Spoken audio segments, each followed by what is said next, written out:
عظیم مجاہد و سپہ سالار سلطان صلاح الدین ایوبی کو اس کے ایک سپاہی نے اطلاع دی کہ شہر میں ایک واعظ مولوی عالم مقرر آیا ہے، اس کا بہت چرچا ہے، لوگ اس کو سننے کے لیے جاتے ہیں، باتیں بہت پر اثر کرتا ہے۔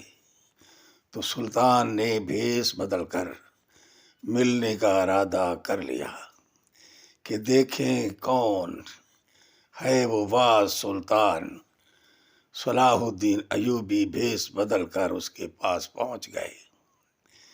اس کا بیان ختم ہونے کے بعد سلطان نے پوچھا کہ بیت المقدس مسلمانوں سے فتح کیوں نہیں ہو رہا ہے؟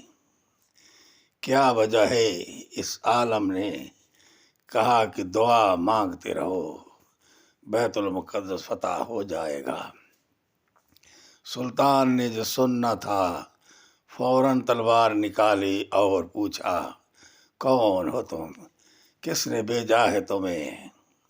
سلطان نے جان لیا کہ یہ یہودی جاسوس ہے جو عالم کا بھیس بدل کر آیا ہے اور لوگوں کو جہاد کی بجائے دعا کا حکم دے رہا ہے۔ سلطان نے اس کا سر قلم کر دیا۔ یہی کچھ دنیا میں مسلمانوں کے ساتھ ہو رہا ہے۔ لوگ مسجدوں میں بیٹھ کر بددعائیں کر رہے ہیں، دعائیں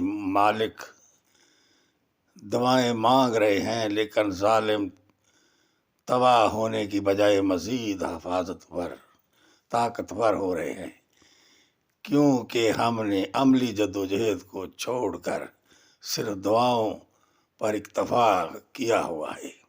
اگر صرف دعاؤں سے ہی ظلم ٹلتے تو غزوہ بدر، خندق اور احد، کربلا وغیرہ نہ ہوتے۔ عملی جدوجہد سے منزلیں ملا کرتی ہیں۔